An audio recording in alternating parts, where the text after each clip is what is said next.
Thank you for coming to a conversation with Kate Jennings, poet, essayist, novelist and memoirist. If you're lucky enough to grow up as a child in a house lined with books, even before you're old enough to read or understand the adult books around you, the titles and the covers of these books become part of the landscape of your unconscious. They become the wallpaper of your mental life. And I was lucky this way as a child, and I remember noticing the title and the cover of one of my mother's books. It was Mother, I'm Rooted, an anthology of Australian women's poetry. And I would have been about 11 when it was published, but even then I knew that the title was interesting for a few reasons, and the cover was too. Firstly, there's a nice ambiguity in the title, the word rooted, meaning simultaneously tethered, tired, broken, and I was pretty sure it meant something else as well. And the front cover showed a woman's breast. Turn the book over and you see the two naked breasts of a woman in her underpants. I was 11, and I looked at this book not infrequently, and I understood that this was something called feminism. I thought, yeah. After many hours of looking at this book and seriously studying it, I became convinced that there really should have been a comma in the title between mother and I'm. And 33 years later, I'm pleased to have a chance to talk to the editor of that book, Kate Jennings. But we won't talk about the comma immediately. We might never get to that. Kate Jennings occupies an extremely important position in Australian writing. Sharp, piercing, intellectually rigorous and scrupulously honest, often no-holds-barred, incisive writing has been Kate's trademark style, irrespective of whether she's writing novels, poetries, essays or memoir. And it's been this way for over 30 years. She was at the forefront of championing women's writing at a time when this was a pretty courageous undertaking. She championed what might be broadly called social justice issues, and with the same searing honesty, admirable and I would say all too rare clarity of expression, she has used her gifts to examine the strengths, weaknesses and personal behaviours of feminists, radical leftists, her fellow Australians and her fellow New Yorkers. She has even bravely used her considerable gifts to examine her own life, to examine herself. And we don't have anywhere near enough time to properly cover all of Kate's work in depth, but I thought we could at least try to touch down at certain stops along the journey of her writing life. So let's begin at the chronological beginning. We're going to end up talking about Stanley and Sophie, two dogs who assumed a tremendous significance in your life, Kate, in New York, beyond any you might have anticipated. But first I want to ask you about some other important, these are people. Who are Edna and Laurie, Madge and George, Phyllis and James, and what role did they play in your formative years?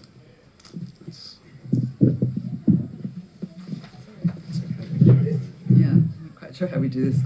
They're my parents and my grandparents, and sure. And of those people, I suppose, you know, the one who influenced me the most, and the one that I did not like the most, was my mother. And she read to my, she had cultural aspirations. You know, she married a handsome soldier and wound up the back of Beyond. And she read story poems to us. She read, Longfellow and C.J. Dennis and people like that. So that's where the words came from, and in many ways I did what she wanted to do.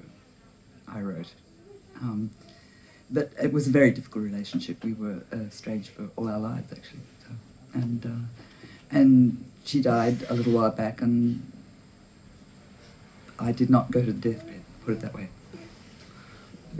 See, it's fascinating already. Here is the most important influence in your life possibly personally or emotionally, but also intellectually and culturally. And you didn't fight against this, and in fact what you took from her became your whole way of living and supporting yourself and thinking.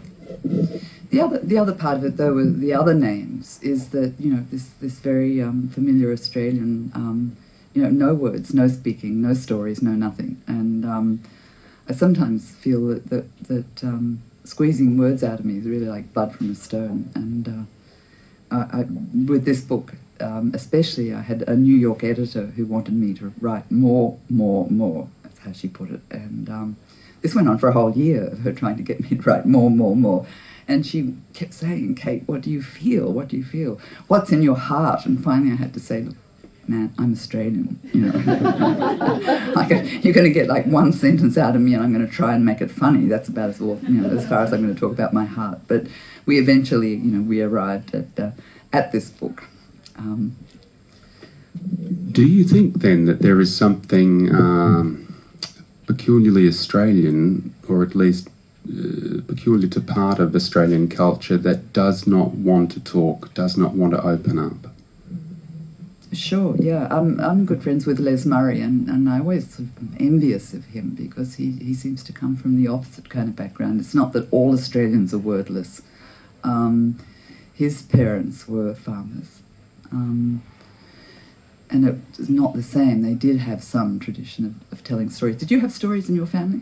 Did you know things about your family? Did they, you know? Yes. Yeah. It's sort of the same 6 stories. Absolutely.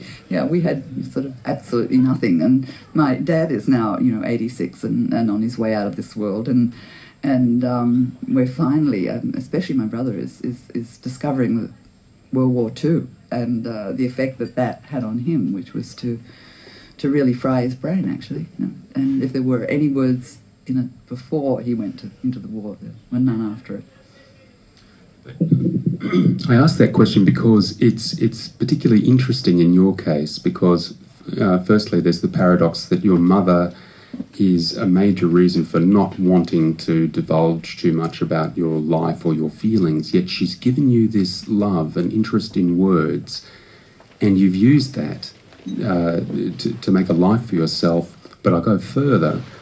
When you've written, you've actually divulged quite a lot about yourself in all the various forms, the essays, the poems, the memoir obviously, but even the novels have tremendous autobiographical elements to them, even when they're obviously not autobiography. And quite a bit of it's made up too. It's a calculated persona. You know, I'm a private person, and you know, I'm telling you what I want to tell you. So don't assume that the novels are, you know, are autobiographical down to the last detail at all. They're not. What's really weird about Snake, the novel about my childhood, is that my family have come to believe that things happened that I made up. So it gets a bit strange at times. With the Wall Street novel, Moral Hazard, there's a character that is entirely fictional, not even a composite character. And all the people I work with on Wall Street were running around trying to identify him, and, you know, he never existed. So this book, actually, the latest book, is my attempt at non-fiction, and I found it really, really hard. I couldn't fib. I couldn't, you know, round out the edges. I think that, you know, reality is much tougher than what I've written about. Reality has been a tough life.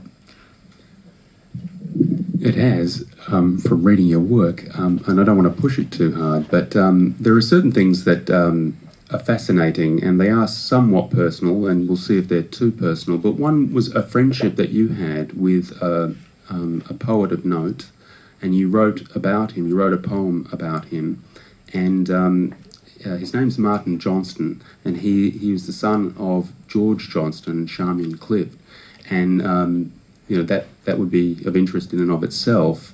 And yet he's, even without him being interesting, but he is interesting, and then your friendship with him is somewhat interesting. Do you want to talk about that, or would you want to read the opening of that poem even?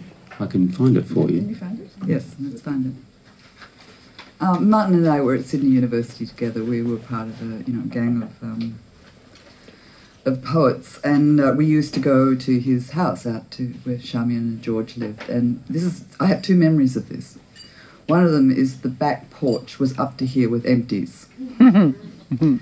And the other one was that Charmian could take a shower smoking. I thought that was the really height of sophistication. But the very sad part of all this is they died from alcoholism, all of them. And I found that people were not really willing to admit that. It was a tragic life. It was an alcoholic life. Call it what it is. And I can say this because I went to New York and I got sober. I had my last drink on August the 7th, 1982. So I got lucky. I had my 60th birthday last week, and I came back and I invited a whole lot of people from the early 70s and late 60s. All the poets are dead. They've died from alcoholism. I'm one of the few that are left. So, Actually, even before getting you to read from the poem, because you've touched on alcoholism and you mentioned your own fight against it, but also in your work, you rail against the role of alcohol in Australian culture and Australian society.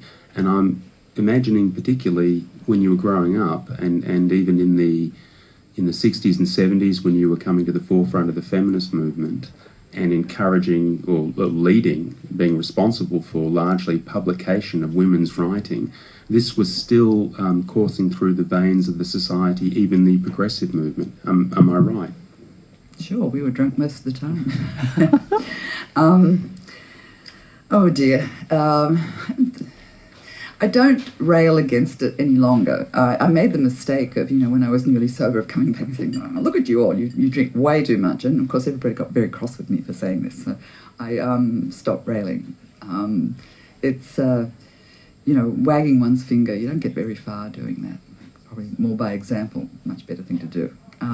But, when I think about it, we lived in Glebe, we went to the university, and we went to the Forest Lodge Hotel. I walked by there recently and they've actually covered over the beer garden. And I told my brother, and he said, where's the Historical Society when you need it? Where we spent all our time. Would you like to... Goodness me, it's a long time. Yeah. Read as much of it as you want, because it's a terrific poem. This is a poem, it's like we're about to do a duet here. We are. This is a poem that it's taught in universities, amongst many others that are and even more that should be, but this one in particular. It's called Without Preamble, Martin Johnston, 1947-1990, and I preface with a quote from Robert Lowell, which many of you probably know. Yet why not say what happened? Pray for the grace of accuracy. 20 years ago, all bets were on you. Sign of genius, amply talented yourself. You were the one for whom we had the highest hopes. Your writing, dense with illusion, led us to anticipate that you would be our Joyce, Nabokov, Borges. Looking back, I'd venture we were perhaps too easily impressed by your erudition, ours being a country where the word mandarin means only an orange or a collar. Your effeminacy, too, was uncommon. You didn't laugh, you whinnied shyly, and fed our expectations of your greatness, which you sidestepped in the time-honoured way, with alcohol. Now you are dead, your poor heart stopped, and work begins on your posthumous reputation. Too much was asked of you. The reverse is true for me. I'm a farmer's daughter. Men inherit mantles, women are humoured. I know, generalizations like this make people mad. 20 years ago, I ached to be taken seriously. Instead, laughter. I was cuffed as if I were an overeager dog until I habitually cringed. Attitudes persist. Men have learned not to scorn ambition in the female sex, but it finds expression. Blank eyes, fingers that have to be restrained from thrumming. I've known encouragement, choice elixir, but more often indifference. a tension that alights and then skips on, accusations of presumption. If I were to write a poem about our generation of hubristic Australians, we knew everything except the extent of our ignorance, a pridefulness that lingers, I'd wager it would be greeted not with huzzas, but mutterings to the effect that my only capacity is for causing trouble. To tell the truth, such an endeavour has crossed my mind, but increasingly seems unwise. Not because I might fail, there is always that, but for a graver reason. As we age, we become deluded about our motives and behaviour. I think that's as far as I'm going to go with that one. I got into frightful trouble for that poem, actually. And Why? Hey, Why? Our generation of hubristic Australians, they didn't like it. and I did have a talent for causing trouble. I hope I still have. Would you want to cause some more? But Oh. it's interesting. I mean, do you think that only someone that left could say that? Only someone who left Australia could say that? Well, actually, frankly, if I'd stayed, I would have died. I would have never questioned my drinking. So I got lucky. I also got lucky in that I married an American, a very optimistic person, and he taught me, he was very, very encouraging. For the first time in my life, I had somebody who said, go for it, right, you're okay. And I was a snarler. I came out snarling, and he taught me not to snarl. And I've been thinking about anger a lot lately, and for the first half of my life, I was, I joke about this, that I spent the first half of my life getting on a high horse and the other half getting off it. And I find these days, it's not that I'm not angry, but anger, where do you begin? There's a lot to get angry about, but I find that it's much easier to make your points with humour, shall we say.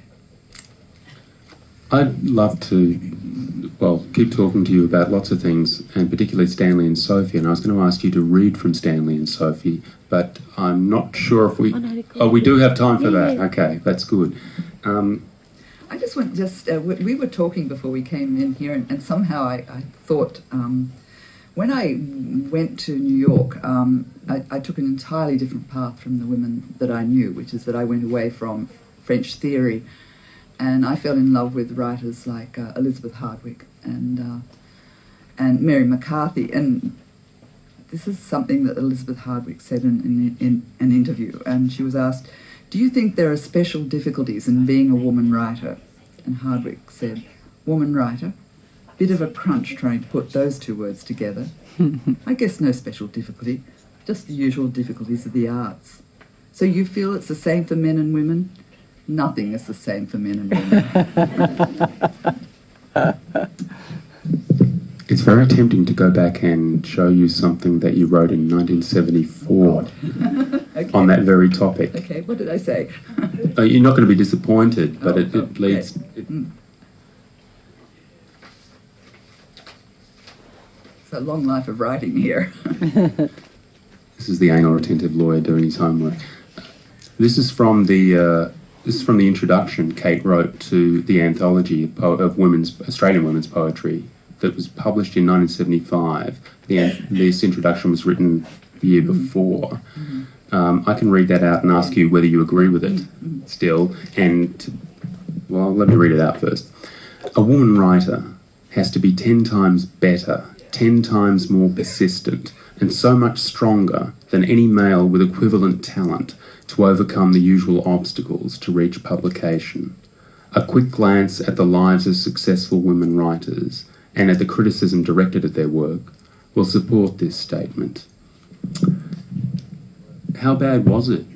It was pretty bad in 1970, truly. If you went through any, small magazine, and they were publishing men. Oh boy, it's changed somewhat. But I'm afraid if you picked up the Atlantic or Harper's and actually saw the ratio of men to women, you'd be shocked. I mean, it's just, or the New York Review of Books. It's weirdly hasn't changed. I'm a big watcher of the Jon Stewart show, and one thing I notice from Jon Stewart, he always has a book person on every night.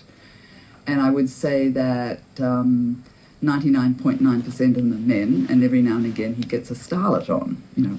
And that's, you think, when did this, what's changed? What's, you know, it's you know, Elliot, I think people here came to hear about dogs, our beloved creatures, our pooches. And I have to say, it's been an absolute delight to be publicising this book, because people, you know, they get, they're so wonderful when they talk about their dogs. You know, a man yesterday asked me if I wouldn't mind dedicating the book to his 2 dogs. I said, I don't mind at all. What are their names? And he said, Sam and Bum Bum.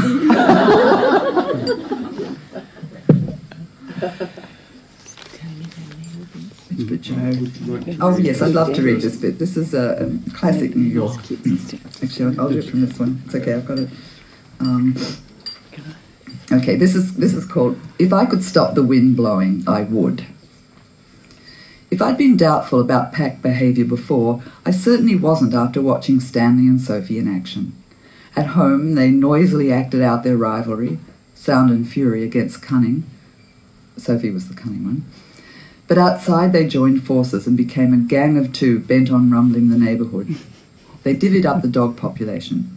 Stanley took on the large dogs and Sophie the small.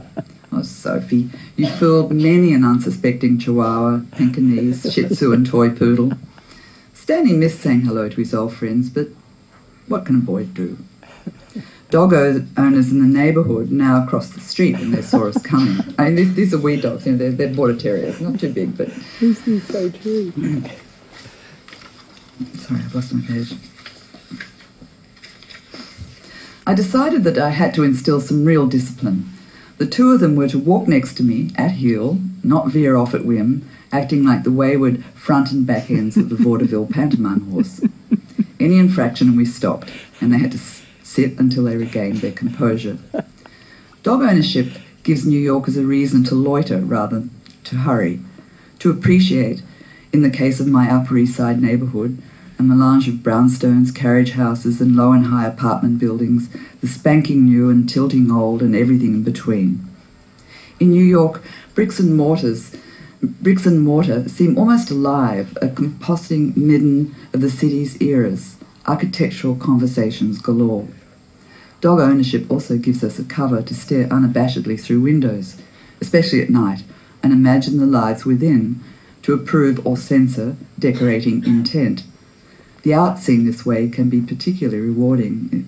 Is that a Moore, a Liechtenstein, a Basquiat? Loitering was what I was doing one evening, checking out some low, wide federal houses while the dogs sniffed. We'd passed a popular Italian restaurant when we came to a federal house painted a cheery pink with black trim and a front door that abutted the pavement. At that moment, Sophie decided to fly at a miniature Cairn Terrier. I'd gotten over my prejudice about toy breeds and become partial to these tiny, bright-eyed, energetic creatures. The novelist Amy Tan, I'm told, has two whom she carries in a bag everywhere she goes. The breed has one problem, along with being diminutive. They're fragile, with bones that break easily. I'm a little absent-minded and I'd be sure to step on one. After Sophie's outburst, the owner of the cairn glared and hurried on, and we 3 stopped while I bent over Sophie, making her sit and think about what she'd just done. Out of nowhere, in retrospect he'd probably been bending an elbow in the restaurant, a man appeared looming over us. Grey suit, yellow tie, tortoiseshell glasses, burger-like corpulence. A lawyer for sure. Your dog is pissing on my door. How dare you allow that to happen? His face was mottled with red and a glob of spittle landed on my surprised upturned face. I looked behind me. Stanley was sniffing at the man's front door. He's only sniffing, I said, standing upright. We were nose to nose. He hasn't done anything. The man, arms akimbo, launched into a tirade about the unsanitary habits of dogs and their irresponsible owners. I think he might even have quoted John Sparrow, a curmudgeonly Oxford don, who famously sneered the indefatigable and unsavoury engine of pollution, the dog. After that literate beginning, our aggressor descended into expletives. I interrupted to inform him again that my dog wasn't guilty of anything. Then I made the mistake of trying to be reasonable. Look, I said, 3,000 dogs must pass your door every day on their way to and from Central Park.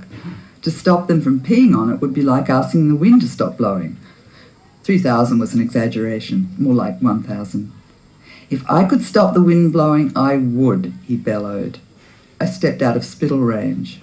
Oh, you have to be a Republican.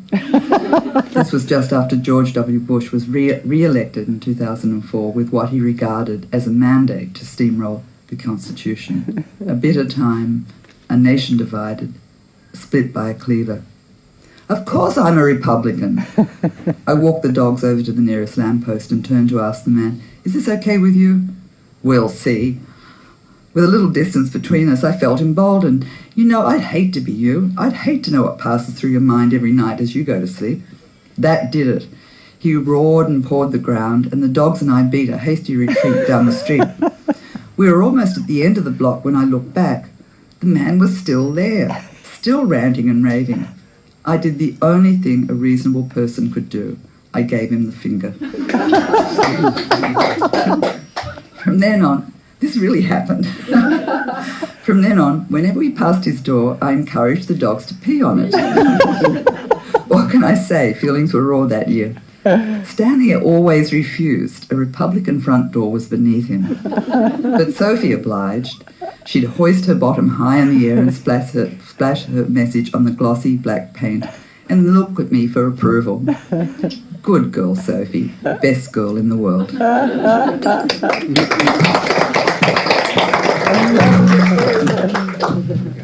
For those people with similar political biases to ours, but who were not in New York during the years of the election and re-election of George W. Bush.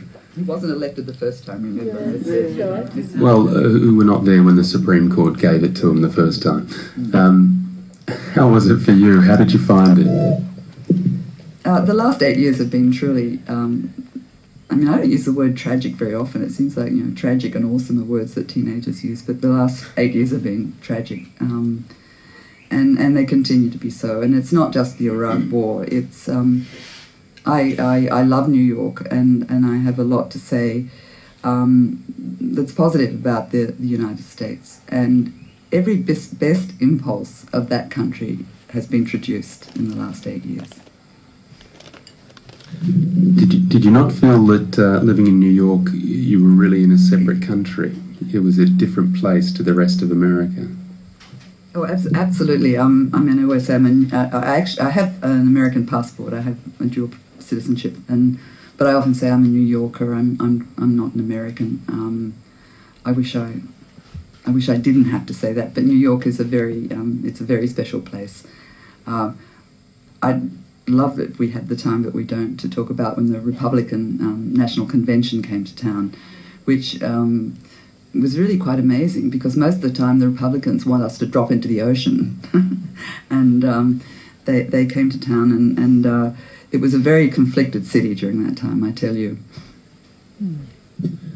Well, the book is dripping with New York and dripping with love for these dogs who become kind of people in a way, and we get to know them.